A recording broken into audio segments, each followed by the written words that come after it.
Yep, that's me. Hello friends, it's Jazz, what's up, and welcome back to another video. As usual, it's been a while since I've posted on here, but at this point we've just accepted it and I'm just glad to be back. I have been getting really excited to film this video because I haven't done a Q&A in a while. Also, I curled my hair, but it's already dropping. It's been like an hour and the curls have already dropped. I don't understand. Thank you to everyone who submitted your questions. I'm gonna try and answer a whole bunch of them. Oh, I'm so excited to be doing this. I've not done a Q&A in so long. It's so refreshing. First question is, what's your favorite show at the moment? I did just finish watching The Midnight Club. I actually really like that. It was like a horror show, which is why obviously me and horror movies, we're good friends. I also just love consistently watching like stupid reality shows in the background. Like at one point a few months ago, it was like all those luxury real estate shows like Selling Tampa and like Selling Sunset, Selling the OC. What's your natural hair length without extensions? I've spoken about this a lot recently because a lot of people have no idea I have extensions, and every time I tell them, it's a massive shock. Yes, I do have hair extensions. So if we look at a piece of my own hair, it goes up to, it's almost the same length, not really. It's about there. So it's still pretty long. It's grown heaps. I have extensions more for the volume and the thickness rather than the length, just because my hair is quite fine. And yeah. Do you have a bucket list travel destination? I've got so many places that I want to visit, but recently one that's really been on my mind all the time is Paris. I love cities at night. Just cities at night give me life wherever it is. It doesn't have to be anywhere fancy. I can literally be at home in Melbourne. You know when you like have those moments that you're like the main character? That's that moment. Now imagine that.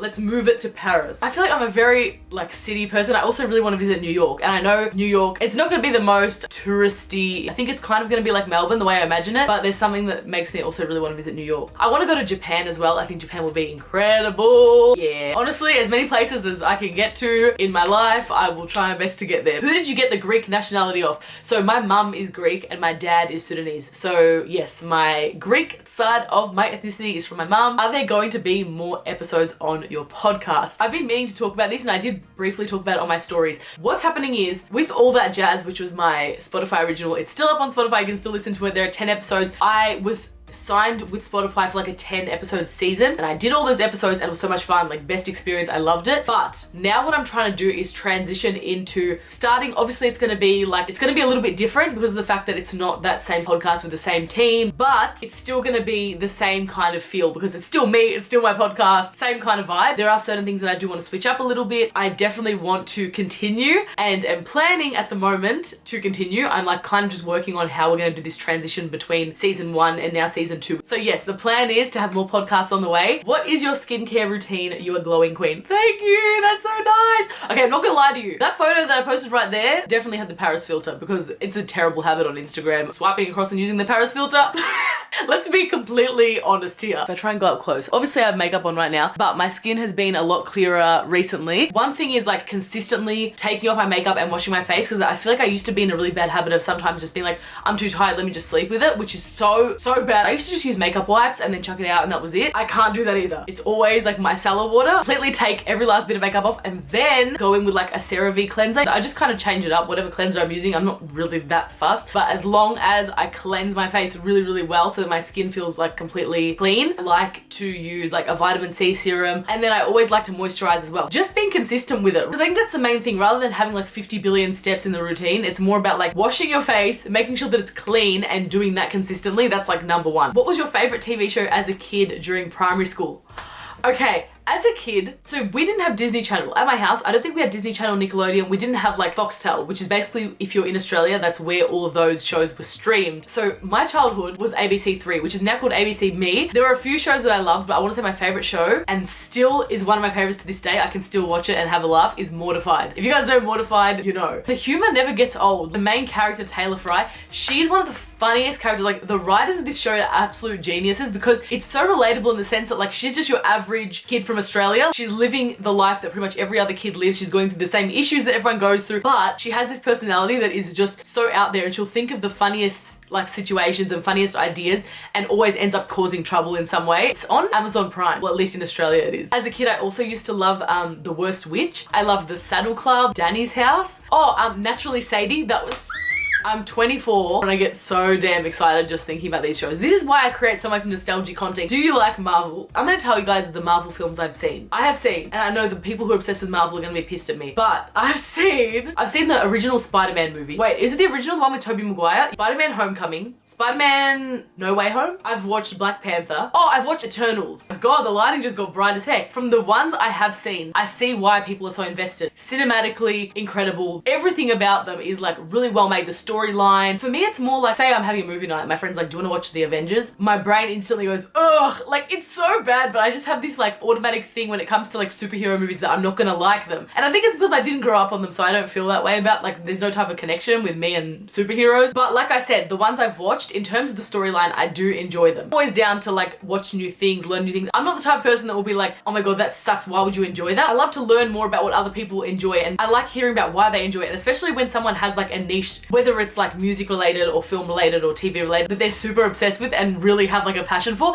I love hearing about it. I'm a massive fan of film in general, so I couldn't just, without watching something or having enough like understanding of something, I couldn't just automatically be like, that sucks, because she's not that girl. Do you celebrate Greek Easter? Yes, so my family does, like, we don't have like a massive family Easter, we do just like our immediate family. And yeah, we usually just like have either an Easter lunch or dinner together. We do, so like the red eggs, if you know, in Greek Easter tradition, you get basically boiled eggs, you dye them red, and then you have a whole competition with other people. Everyone has an egg and you go to each person in the family and you smash the eggs with each other. Whoever's egg smashes or like has cracks in it, they've lost, and then the person who's got the egg that's still going, you keep going with other people until everyone's out and you're the one with the winning egg. And then we have like a big Greek feast. Obviously, like the lunch is like the main event. Love your outfits and all your hairstyles, so cute. Where do you get them from? Thank you. I get my outfits from a lot of different places. I'm trying to branch out with my style a little bit. Like in the last couple of years, I feel like I used to only wear like literally streetwear, and I kind of got sick of it. So I love streetwear. It's still one of my favorite styles, but that's literally all I wore strictly. So now I explore random styles. So like today, I feel like I'm looking a little bit more preppy. I'm wearing like this vest. It's like sweater vest and just like a white shirt. I honestly get my clothes from wherever. Like a lot of my jeans are like from Cotton On, but some of my sets that I have are from ASOS and Factory. How do you come up with your ideas for your videos? When it comes to my reels, like my Disney like throwback nostalgic Y2K 2000s reels, whether it's me researching on YouTube, you know, whether I'm watching scenes from or clips from old films to get inspiration, or going through like Disney Plus to find old shows, find specific scenes that I want to try and recreate, things like that. Getting bits and pieces from different shows and movies always helps me, because I can kind of piece together tropes or stereotypes that have kind of been consistent across a lot of these and then put them together to create my own thing. I'll get inspiration a lot of the time from your comments. Like you guys will leave comments saying, oh my god, like remember when this specific thing happened, or this scene from this film. That sparks my memory, and it's like a back and forth. It's just like when you're sitting down with your friends and you have like a conversation about, oh my god, remember we used to watch this one show, da da da da, and the other person's like, no way, and then this person, like it's just a back and forth and you get so excited and more hyped. That's how I feel with these comments. What are your tips and tricks for choosing what subjects you want to do in VCE? I love this question because it can be so difficult to figure out what the heck you want to do. If you're not in Melbourne, or if you're not in Australia, VCE is like year 11 and 12 here, but in other states, obviously that's different. You might call it HSC, you might call it like junior, senior year. So you need to be strategic, but you need to also make sure you're doing what the heck you actually like. Making sure that you're choosing subjects that you enjoy doing, because if you enjoy them, you'll be much more likely to perform better at them, because you're actually going to put in maximum effort, as opposed to a subject that you're like, literally hate this, cannot stand coming to class, don't want to do this, and your brain is just like switch off. I fully get that, because that was me in maths and I did poorly. The subjects that I really enjoyed doing, I actually did really well in. Speak to people who can help you with that at your school, like your careers counselors or your teachers. Look at your uni subjects, look at like prerequisites. Say you're doing like a course that involves medicine and you need to do like biology, or you need to do chemistry. Make sure you look at those things so that you've got them done before you like apply for your uni courses. But also, if you don't know what you want to do after year 12, literally choose subjects that you like and that you also are good at, so that you don't overly stress yourself out. What are your top 3 horror movies / franchises that you love? Okay, if you guys don't already know, your girl is obsessed with horror and thriller. There is nothing that makes me more excited than being terrified. And I want to be terrified. Like, I don't want to be able to sleep. I always talk about this, but I really am a huge fan of anything that feels realistic or that could happen to you in real life. So whether that's like a home invasion film, a kidnapping, I prefer to be psychologically traumatized after watching a horror film. Like, I want to see something that makes me go, go, oh my god, I'm gonna literally get to bed tonight, look out the window and see a face. I want to be scared to that level because I just find it absolutely entertaining and terrifying. Maybe I'm sick in the mind. The Halle Berry movie, The Call, I think that is so good. I love it. Get Out is another horror slash thriller that I love. I also loved something I saw recently was Smile. I think that was just creepy as heck. This is the thing. I get turned off movies when they become like supernatural. For example, The Babadook. If you guys have seen that, Australian horror film, so good. When it gets towards the end and you start to see this like this evil entity manifested into a physical being, not scary anymore. I just prefer the unknown. That's what I think is the scariest factor about horror films. It's the unknown, it's the suspense. My favorite is When a Stranger Calls. This is one of my sister, my best friend and I, like we started watching When a Stranger Calls as kids. I think I first watched it when I was like 11 or 10. And since then, we've watched it a ridiculous amount of times and it never gets old. Also, this one's an exception. This one is more of a slasher kind of film, but Halloween. I love the Halloween franchise. What's that blue thing on your lips? They said lips, like plural, which wouldn't make sense because there's only one thing on my lip. I have a freckle on my lip. I have a freckle right here. I feel like in the past when I have thought about it, I get like a bit insecure about it because I think as a kid, some people have made comments. People have been like, what's that thing on your lip? My sister and I were talking about this recently. Like this one kid, I was in like early high school and this one kid commented on my photo being like, ew, what is that thing on your lip? Like the rudest comment. Anyway, I've come to really love it and I think it's really cool. It's giving like Bratz energy. You know when the Bratz dolls have the little freckle? But I don't know, I think freckles are cool. I also have one on my eye, which I don't know if you guys can see it. Hang on. Do you guys see it's there?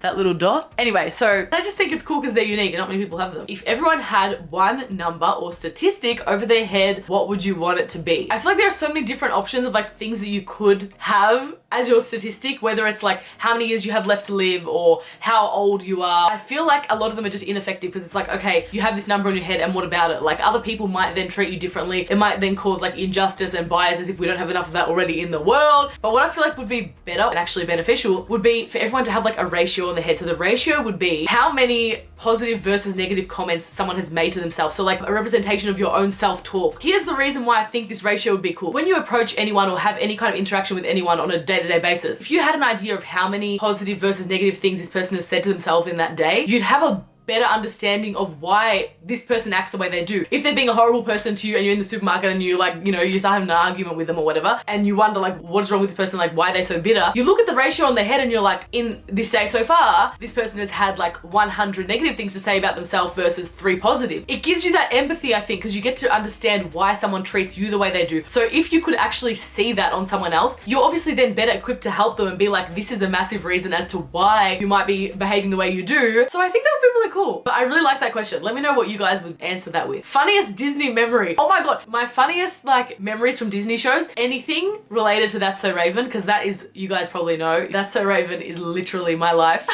Like, I want to be her. I pretend that I'm her. Like, it's become a thing now on TikTok and Reels where apparently I'm like the Raven girl. People are constantly commenting like, oh my god, you're the real life Raven and all this stuff, and it's like an honor to me. Raven saw one of my videos. I woke up, it was like 5:30 a.m. and I was like almost screaming the house down. So any Disney memory to do with Raven, it just gives me life. What made you decide to go into content creating? So I've always made content. Since I was a kid, I used to make my own content, like since I was like literally 10. So that was 14 years ago now, before there was any like TikTok. YouTube was probably very early stages. I wasn't posting on YouTube. It was just my own thing for myself. Like I was just making like music videos and stuff. I've always been into like the creative side of things in general because I've always been a dancer and like performing and all stuff I enjoy. When Musical.ly came out, that's when I really got into consistently posting. I became involved in an actual community and started to build like a bit of a following, and then I was like, oh my god, people are actually watching what I create, and I was making like lip sync transition content, like completely different to what I'm doing now. But yeah, believe it or not, that's kind of where it all started. And I know some of you guys have been here for like years, like since back in the day, which I appreciate so much and I love that. Favorite boba? Oh my god, I've not had bubble tea in ages. I love bubble tea. Yeah. I'm trying to drink less of it because I had a phase in 2020 during lockdown where I drank bubble tea for breakfast, lunch and dinner. Not really, but almost. Like it was